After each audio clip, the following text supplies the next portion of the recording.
시작됐네. 우리 주님의 능력이 나의 삶을 다스리고 새롭게 하네. 자, 이렇게 인사합시다. 이 앞에 오늘 제목처럼 마음이 청결한 자가 복이 있습니다. 인사합시다. 마음이 청결한 자가 복이 있습니다. 아멘. 네.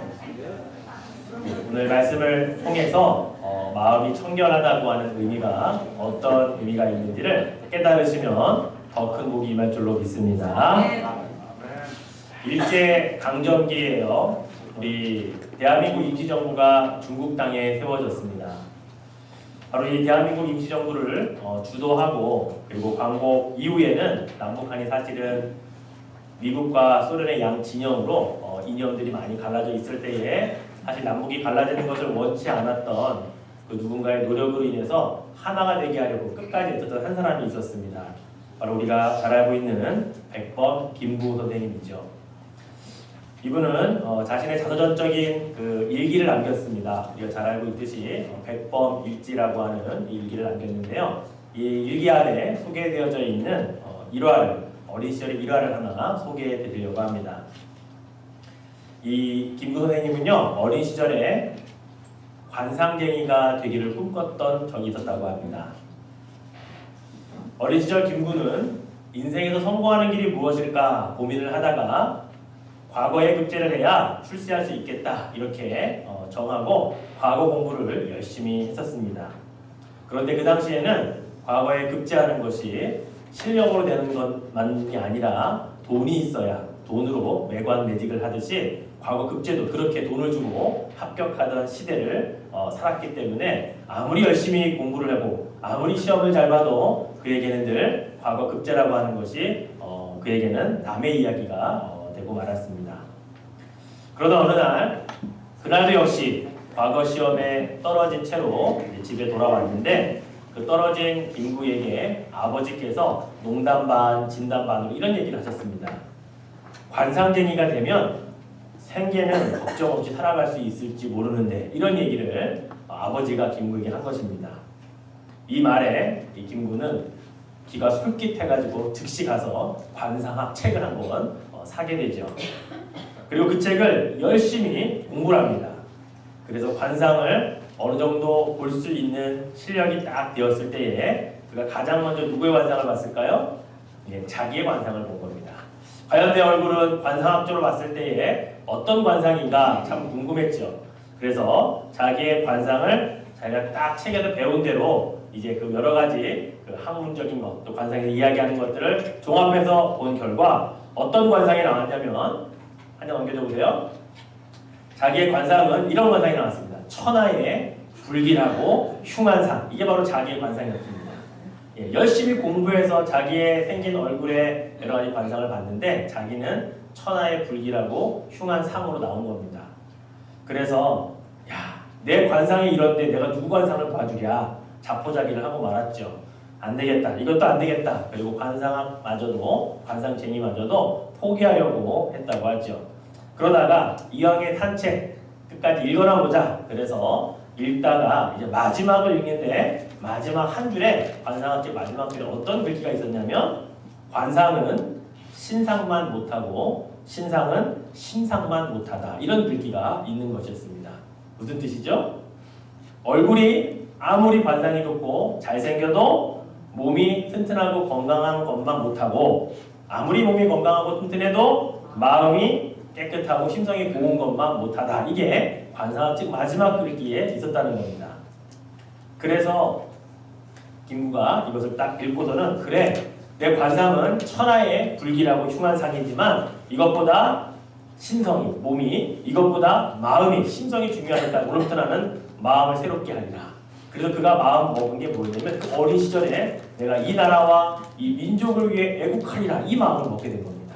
그리고 진짜 김구는 그때부터 나라와 민족을 위한 길이 무엇인가를 준비하기 시작했고 우리 한국 근현대사에 정말로 애국자로서 이름을 남길 수 있는 바로 그 시점이 바로 그때 이 관상학 책의 마지막 글귀 이 한 구절이었다고 그의 백범 일지에 그렇게 기록을 해 놓았다는 겁니다.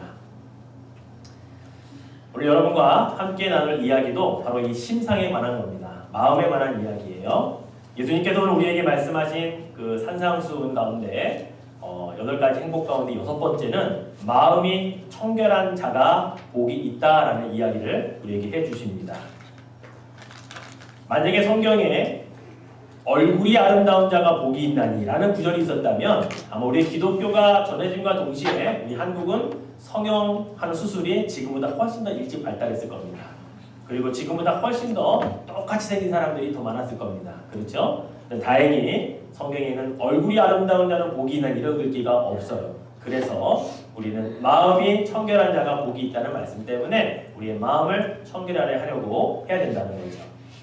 저는 이 말씀을 함께 준비하면서 이런 생각을 해봤습니다. 우리 사람들은 특히 여성분들은 마음을 청결하게 하는 시간과 내 얼굴을 청결하게 하는 시간 중에서 어느 시간을 더 많이 쓰고 있을까? 어떤 시간을 더 많이 쓰고 계십니까? 아무래도 얼굴을 치장하는 시간, 얼굴을 깨끗하게 하는 시간을 아마 훨씬 더 많이 쓰고 있을 거라고 저는 추측합니다. 이제 아내를 보니까 그런 것 같아요.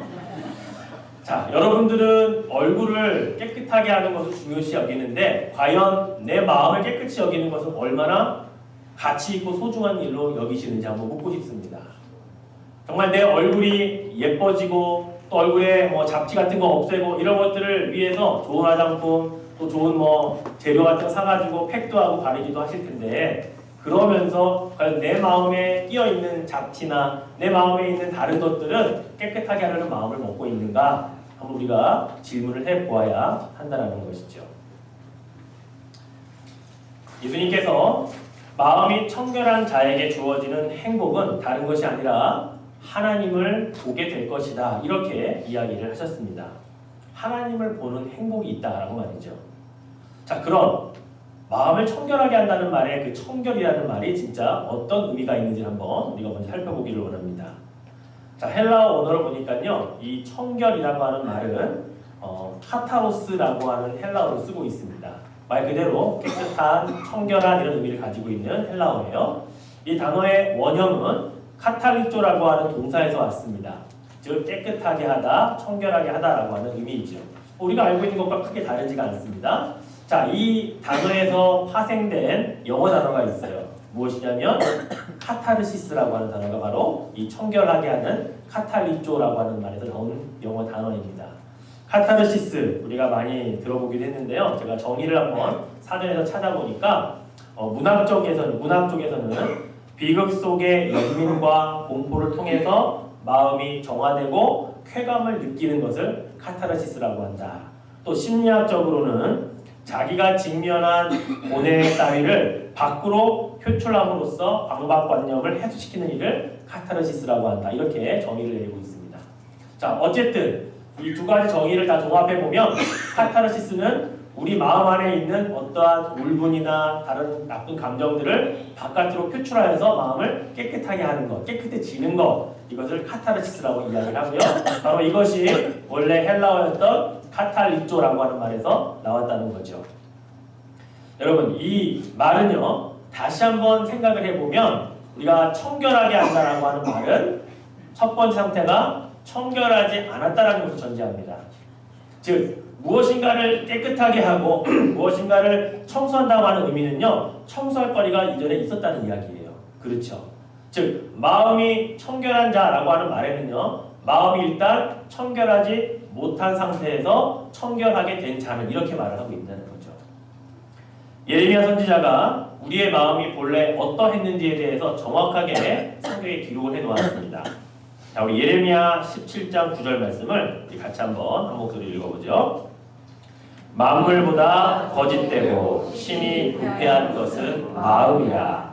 누가 능히 이를 알리로마는. 마음이 만물보다 거짓되고 부패한 상태가 원래 우리의 마음이었다라는 것입니다. 예수님께서도 동일한 말씀을 우리에게 하셨어요. 마태복음 15장 17절에서 20절 말씀에 보면 입으로 들어가는 모든 것은 배로 들어가서 뒤로 내버려지는 줄 알지 못하느냐. 입에서 나오는 것들은 마음에서 나오나니 이것이야말로 사람을 더럽게 하느니라. 마음에서 나오는 것은 악한 생각과 살인과 간음과 음란과 도둑질과 거짓 증언과 비방이니 이런 것들이 사람을 더럽게 하는 것이요 씻지 않는 손으로 먹는 것은 사람을 더럽게 하지 못하느니라. 만물보다 심히 부패되고 거짓된 그 마음에서 나오는 게 무엇이냐? 비방하고 욕하고 거짓되고 음란하고 이 모든 더러운 것들이 바로 그 마음에서 나온다라고 이야기하고 있는 거죠. 바깥에서 안으로 들어가는 것이 우리를 더럽게 하는 게 아니라 이미 우리 안에 있던 그런 더러운 것들이 우리의 입을 통하여 밖으로 나아간다라고 말씀합니다. 바로 마음이 문제라는 거죠. 내가 왜 누구를 보면 불평하고 불만할까요? 왜 누구를 보면 잘못된 것만 보일까요? 내 마음이 그런 상태이기 때문에 그 말이 그대로 나아가는 겁니다. 여러분 그런 말 하는 사람 가끔 들어보셨을 거예요. 나는 본래 마음이 착했는데 누구 때문에 누구 만나서 이런 환경 때문에 이렇게 됐어 라고 말하는 분들 다 거짓말입니다. 성경은 처음부터 본래로 깨끗한 사람은 없었다고 말합니다. 성경은 처음부터 만물보다 거짓되고 부패한 것이 원래 우리의 마음이었다고 이야기합니다. 그런데 내가 원래 깨끗했는데 누구 때문에 이렇게 됐다. 이것은 다 거짓말이에요. 이 청결하다라고 하는 마음 있잖아요. 청결한 마음을 좀 색다르게 정의한 철학자가 한 명 있습니다. 기독교 실존주의 철학자인 키에르케고르라고 하는 이 철학자가 청결한 마음을 이렇게 정의했어요. 청결한 마음이란 우리의 의지가 한 대상을 향하여 온전히 들여진 마음이다. 이렇게 말했어요. 무슨 말인가 하면 우리의 마음을 청결하다고 하는 것은 어떤 한 대상을 향하여서 내가 의지적으로 그분을 향해 꾸준하게 계속 그 마음을 향하여 갈 때 그게 청결이다. 이렇게 이야기했다는 거예요. 얼마나 성경적인 정의인지 모릅니다. 우리의 마음이 한 분이신 하나님을 향하여 중간에 다른 데 갔다 다시 오는 게 아니라 처음부터 그분을 향한 마음이 지속적으로 계속해서 갈 수 있는 그것이 청결한 마음이라고 정의한 거죠. 영어로 표현하면 a singleness of mind.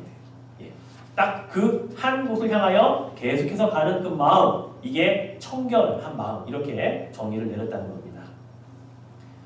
이 키에르케고르의 정의처럼 시편 119편 2절에도 보니까 똑같은 의미로 기록이 되어 있어요. 여호와의 증거들을 지키고 전심으로 여호와를 구하는 자가 복이 있다. 전심으로 여호와를 구하는 마음이 청결한 마음입니다. A singleness of mind. 하나의 마음을 가지고 그분을 향하여 계속해서 쭉 같이 나아갈 때, 달려갈 때 그 마음이 청결하다라는 것입니다. 우리는 청결하다는 의미를 단순히 클리너, 깨끗이 하는 마음으로만 생각해서는 안 됩니다. 한번 회개하여서 깨끗해진 마음을 청결한 마음이라고 그렇게 생각해서는 안 됩니다. 이것은요, 지속적인 것을 이야기한다는 거예요. 한번 그런 경험했다고 청결해지는 게 아니라는 겁니다. 한번 청소하면 깨끗이 방 냈듯이 그렇게 우리가 청결하다고 얘기하는 게 아니라는 거예요.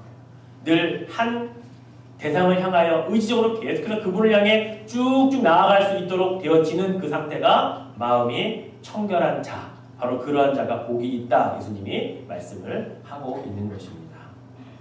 자, 이러한 청결을 가진 자가 어떤 복이 있다고요? 하나님을 볼 것이다. 이렇게 이야기합니다. 그런데 여러분, 이 시제는 미래 시제를 사용합니다. 하나님을 보겠다라고 하는 단어도 실제로 눈으로 보는 걸 이야기하고 있어요. 무슨 말이에요? 미래에 마음의 청결 상태가 계속 유지되는 자는 하나님을 직접 눈으로 보게 될 것이다. 이렇게 예수님 말씀하신 거예요. 우리가 하나님을 언제 뵐까요? 언제 눈으로 하나님을 직접 볼 수가 있을까요? 예, 우리가 죽어야 볼 수 있죠. 우리가 죽어서 하나님 나라에 가면 하나님 앞에 섰을 때에 하나님을 우리의 눈으로 볼 수 있게 될 것이다. 이렇게 진짜 말씀하신 거예요. 성경 단어가 그렇게 기록되어 있어요. 그런데 첫 번째 의미는 그 눈으로 보는 건데요. 두 번째, 세 번째 의미도 이 단어가 포함하고 있는 게 뭐냐면 마음으로 알게 된다는 뜻도 있고요. 세 번째는 경험하게 된다는 뜻도 있습니다. 마음이 청결한 자가 종국에는 하나님 앞에 가서 하나님을 눈으로 직접 볼 수 있는 복이 있는데, 그런데 이 땅에서도 누릴 수 있는 복이 무엇이냐? 마음으로 하나님을 점점 더 잘 알게 되는 복, 또 하나님을 경험하게 되는 복. knowing과 experience인가 두 가지가 다 가능하다는 거예요. 하나님을 진짜 보는 것도 복이지만 이 땅에서도 그 복이 있다라는 것을 예수님은 말씀을 하시고 있다는 사실입니다. 하나님을 더 알고 싶으십니까? 하나님을 경험하고 싶으십니까? 어떤 분이 정말로 궁금하세요? 그럼 마음이 청결한 자가 되는 법을 배우십시오. 마음이 청결해지는 주의 말씀을 여러분 따라가 보십시오. 그러면 하나님을 종국에는 보게 될 것이고 이 땅에 사는 동안은 하나님을 더 마음으로 깊게 알게 될 것이고 하나님을 경험하게 되는 복이 있을 줄로 믿습니다. 마음이 청결한 자는요, 또 한 가지의 특징이 뭐냐? 주님이 다시 오심을 준비하는 마음을 가진 자와 동일합니다. 우리가 이런 분들 가끔 들어요. 아, 주님 빨리 오시면 좋겠어. 아우, 너무 살기 힘들어. 너무 괴로워, 고통스러워. 주님 빨리 오시면 안 되나? 이것은 바른 신앙이 아니에요. 주 예수여 어서 오시옵소서 마라나타 신앙은요, 이 땅이 살기 힘들고 어렵기 때문에 주님 빨리 오셔서 이 땅에 그냥 빨리 하직하고 싶다, 이런 마음의 신앙이 올바른 신앙이 아닌 거예요. 내가 이 땅에 살면서 하나님을 향한 마음이 a single mind, 쭉 한 마음으로 하나님을 계속 가다 보니까 빨리 뵙고 싶은 거 있죠. 하나님을 빨리 만나고 싶은 마음에서 주여 어서 오시옵소서라는 고백이 이게 진짜 마라나타 신앙인 거죠. 이 땅이 너무나 살기 힘들고 괴롭고 아유 빨리 갔으면 좋겠다, 이런 마음에 주님 빨리 오시옵소서, 이런 마음은 올바른 신앙이 아닌 거예요. 주님이 오시면 어떻게 하실 건데요? 여러분의 마음이 청결해져 있습니까? 우리의 마음이 청결한 상태가 되어 있는 상태에서 주님이 오셔야 주를 만나고 주를 볼 수 있다고 성경은 말씀하고 있잖아요. 히브리서 12장 14절에요. 이런 말씀도 있습니다. 모든 사람과 더불어 화평함과 거룩함을 따르라. 이것이 없이는 아무도 주를 보지 못하리라.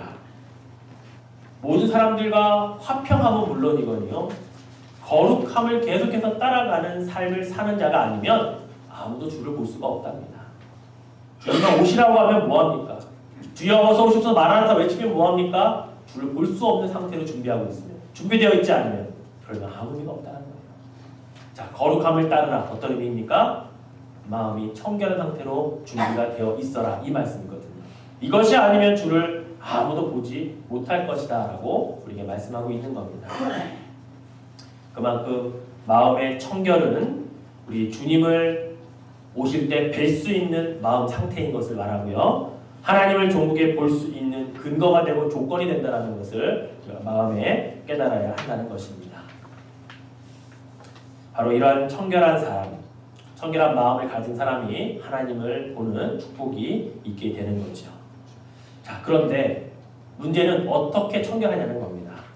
어떻게 마음을 깨끗이 할 수 있냐는 거죠. 구약 성경에 보면요, 이스라엘 백성들에게 모세를 통해서 주어진 명령들이 많이 있습니다. 율법이죠. 예. 거룩하라, 정결하라, 깨끗이 하라 라고 하는 이 명령들이요, 구약에만 150회 이상 기록이 되어 있습니다. 다시 말해서 이스라엘 백성들만큼 깨끗하게 살라, 정결하게 살라, 거룩하게 살라, 율법으로 또 장로들의 유전으로 그들에게 그렇게 명령을 많이 받고 그렇게 살려고 했던 민족이 없습니다. 유대인들만큼 그렇게 거룩하게 살려고 했던 사람들이 없어요. 그런데 그것이 인간의 힘이나 인간의 의지나 노력으로 되는 것이었다면 신약시대에 왔을 때 예수님이 바리새인들과 서기관들을 향해서 뭐라고 말씀하십니까? 이 독사의 자식들아, 이 회칠한 무덤이여, 외식하는 자들아, 이런 말씀을 안 하셨을 거예요. 그들처럼 그렇게 명령을 정결하고 성결하고 거룩하라는 명령을 받아서 그들이 최선을 다해 지키고 살았는데 그것이 인간의 노력으로 되는 것이었다면 바리새인들만큼 서기관들만큼 그렇게 열심히 하는 자들이 누가 있었냐고요. 그런데 인간의 노력으로 되는 것이 아닌데 인간의 노력으로 하다 보니까 예수님이 왔을 때 그건 외식이라는 거죠. 독사의 자식들 같다는 거죠. 회를 칠한 무덤과 같다는 겁니다. 무슨 말씀이에요? 우리 인간의 노력으로는 우리의 마음이 청결해질 수가 없다라는 겁니다. 그랬다면 이스라엘 백성들이 이미 다 청결한 상태로 살아야 됐을 겁니다. 우리의 마음의 청결은 그래서 이 말씀이 우리에게 근거가 됩니다. 우리 에스겔서 36장 26절 말씀을 같이 한번 읽어보죠. 또 새 영을 너희 속에 두고 새 마음을 너희에게 주되 너희 육신에서 굳은 마음을 제거하고 부드러운 마음을 줄 것이며. 어떻게 가능합니까? 새 영으로만 가능합니다. 바로 하나님의 성령이 우리에게 주시는 새 마음이어야 청결이 될 수 있다는 사실이에요. 그래야 우리 안에 있는 이 딱딱하고 굳어진 약하고 추한 마음들이 부드러운 마음으로 바뀌어지는 겁니다. 누구를 보고 불평과 불만과 그를 향한 질타와 그리고 그런 여러 가지 나쁜 말들이 나오는 이유는 내 마음이 딱딱한 상태에서 그대로 입을 향해 나오기 때문에 그래요. 그런데 하나님이 주시는 새 영으로 새 마음을 받아서 부드러운 마음이 되면 그 사람을 볼 때 불쌍히 여겨지고 국밀히 여겨지고 아 그래서 그랬구나 이해하게 되고 이해하려고 하는 그런 말을 하게 된다는 것이죠. 바로 이것은 우리의 마음에 따라 달라지게 되어 있다는 겁니다. 우리의 의지로 되는 게 아니라는 거예요. 하나님이 주시는 새 영을 통해 새 마음을 받아야 그래야 이것이 변화되고 바뀌어지는 거지 우리의 의지와 노력으로 되는 일이 아닌 것을 우리가 정말로 빨리 깨달아야 한다는 겁니다. 그래서 여러분 성령 충만하라고 하는 이 이야기를 그냥 너무 쉽게 들어서는 안 됩니다. 성령 받으십시오, 성령 충만하십시오라고 하는 이 말을 여러분 한 귀로 듣고 그냥 한 귀로 빨리 흘려버리는 정도의 수준으로 받아들여서는 안 됩니다. 내 마음이 그러면 늘 딱딱해진 상태로 그냥 있어야 돼요. 굳어진 상태에 살아야 돼요.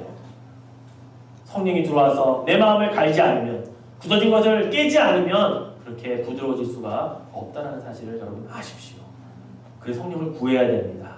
성령께 요청해야 합니다. 내 마음에 들어오셔서 나의 굳은 마음을 깨워주십시오. 성령이 내 마음에 들어오셔서 내 정결하지 못하고 청결하지 못한 마음을 깨끗게 하여 주십시오. 그렇게 부탁을 해야 되는 거예요. 바로 그러할 때 마음이 청결한 자가 비로소 시작될 수 있다는 것입니다. 그래야 하나님을 볼 수 있습니다. 그래야 주님이 다시 오시는 것을 경험할 수가 있습니다. 그래야 우리 하나님을 좀 더 깊게 기쁘게 알아갈 수 있다는 것을 여러분 깨달으시기를 축원해 드립니다. 말씀을 맺겠습니다.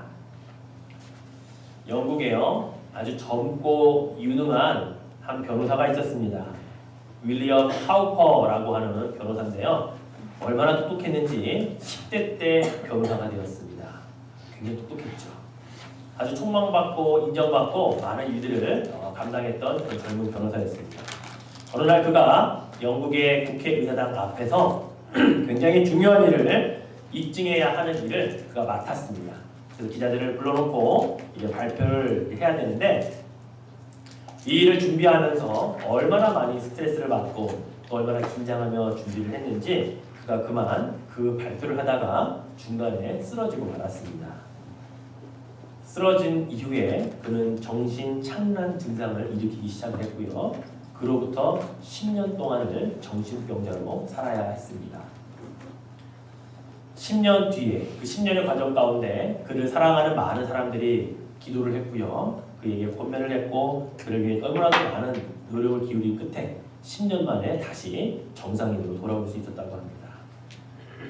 10년이 지나서 그가 정상인으로 왔을 때에 그가 10년 전에 그 국회의사당 앞에서 자기가 발표를 하다가 쓰러졌을 때 그때에 회상했던 것을 이렇게 그는 이야기를 합니다. 그때 나에게 사탄이 찾아왔습니다. 그리고 그 사탄이 내 마음을 공격하더라고요. 너는 너무 더러운 존재다. 너의 마음은 너무 썩었다. 너같이 썩을 대로 썩은 자가 이렇게 정의를 외칠 수 있느냐라고 그의 마음을 공격했는데 너무 견딜 수가 없어서 자기가 정신을 놓아버렸답니다. 그래서 쓰러졌고 그 이후 10년간 그는 정신 착란 증세로 살 수밖에 없었다라고 그는 그렇게 이야기를 하는 것이었습니다. 그 마음을 사탄이 공격했기 때문에 그는 그 마음에 공격을 당해서 그렇게 살 수밖에 없었다고 이야기한 것이에요. 그런데 그 10년 동안에 그를 위해 기도하는 많은 사람들이 있었고 그를 찾아가준 사람 가운데 거의 10년 끝날 즈음 무렵에 한 사람이 그에게 이런 이야기를 전해주었습니다. 한 그리스도인이 전해준 이야기인데요. 이런 이야기를 해줬다고 합니다. 주님께서 당신을 너무나 사랑하십니다.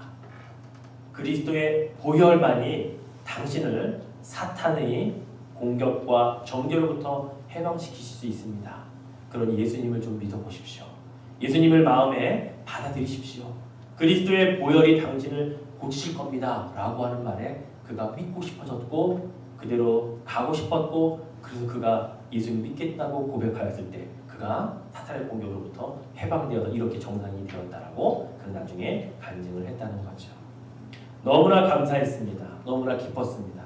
그래서 그가 하나님께 감사의 시를 적어 올려드렸습니다. 그 시가 이렇게 시작이 됩니다. 샘물과 같은 보혈은 임마누엘 피로다. 이 샘의 죄를 씻으면 정하게 되겠네. 정하게 되겠네. 이 샘의 죄를 씻으면 정하게 되겠네. 찬송가 258장이 바로 이 윌리엄 카우먼이라고 하는 이 변호사가 10년 만에 제정신으로 돌아와서 하나님 앞에 보혈에 의해 씻음 받은 것을 감사해서 올려드린 시가 우리가 부르는 이 찬송이 된 것이죠. 이 찬양을 한번 같이 불러보면 좋겠습니다. 258장 1절만 두 번 부르겠습니다. 258장입니다.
십자가의 보혈만이 윌리엄 카우먼의 그 사탄으로부터 공격받은 마음을 치료할 수 있었습니다.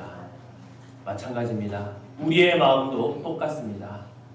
저와 여러분의 마음을 악하게, 더럽게, 추하게 이렇게 만들고 또 그것을 정죄하는 그 악의 세력으로부터 깨끗하게 할 수 있는 유일한 길은 예수 그리스도의 보혈밖에 없습니다. 그 보혈을 우리는 믿고 나아가야 하는 것입니다. 또 그것이 끝이 아니라 그것은 시작이고, 그리고 우리의 성령님께서 우리의 마음을 지속적으로 보호해 주시고 계속 유지시켜 주셔야 합니다. 그래서 우리에게 성령 충만이 필요한 것입니다. 한순간 깨끗해졌다고 끝나는 게 아니라는 거예요.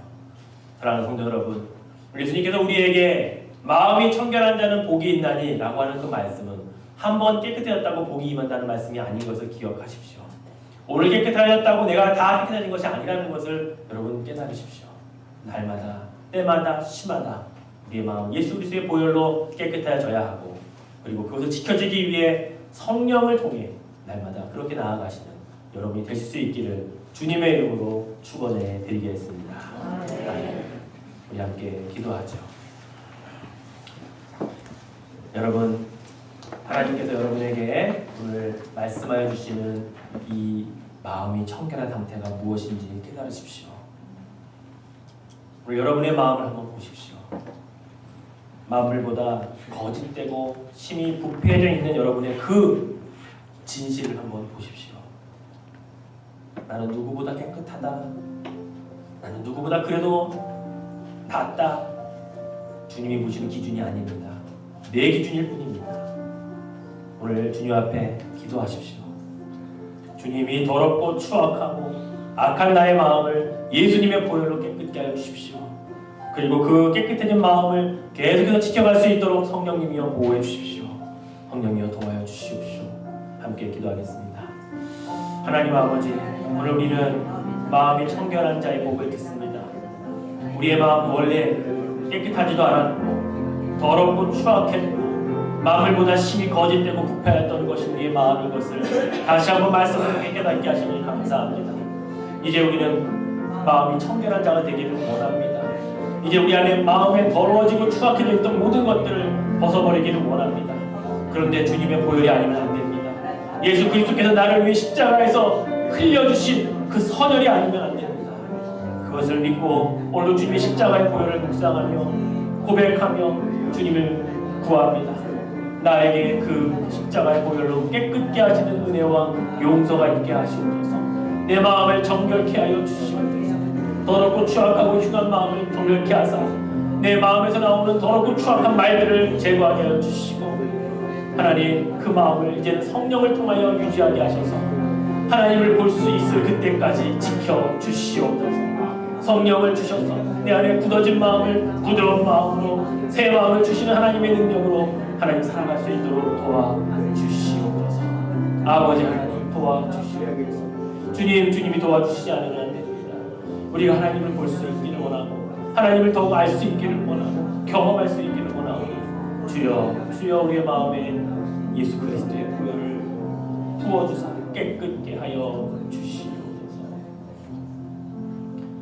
하나님, 나의 마음이 얼마나 더럽고 추악한지 모릅니다. 나름대로 누구보다 깨끗하게 살고 있다고 자부하고 있을지 모르지만 그것이 하나님의 기준이 아니라 나의 기준이고 나의 눈높이인 것을 고백합니다. 만물보다 심히 거짓되고 부패한 것을 어찌합니까? 시기와 질투와 성냄과 그리고 정죄함이 다 내 마음에서부터 나온다고 주님 말씀하시는데 그것을 어찌 내가 부인할 수 있겠습니까? 나의 마음이 그렇게 황폐해져 있음을 주님 앞에 고백합니다. 오늘 나의 마음을 예수 그리스도의 보혈로 깨끗게 하여 주시옵소서. 예수 그리스도의 보혈만이 나를 깨끗게 하실 수 있음을 믿습니다. 그러나 그것은 시작일 뿐입니다. 성령이여 그 마음을 지키시고 그 마음을 보호하여 주셔서 우리가 주님을 만나는 그때까지 청결한 마음으로 살아갈 수 있도록 도와주옵소서. 이 땅에 하나님을 더욱더 알아갈 수 있도록 도와주시옵소서. 하나님을 날마다 경험할 수 있도록 도와주옵소서. 이 마음을 지켜주옵소서. 그래서 청결한 자가 복이 있다 하신 말씀을 이 땅에서도 나중에 하나님을 만나는 그때에도 하나님을 보는 행복으로 누릴 수 있도록 도와주시옵소서. 감사드리며 예수님의 이름으로 기도드립니다. 자유하네 죄와 사함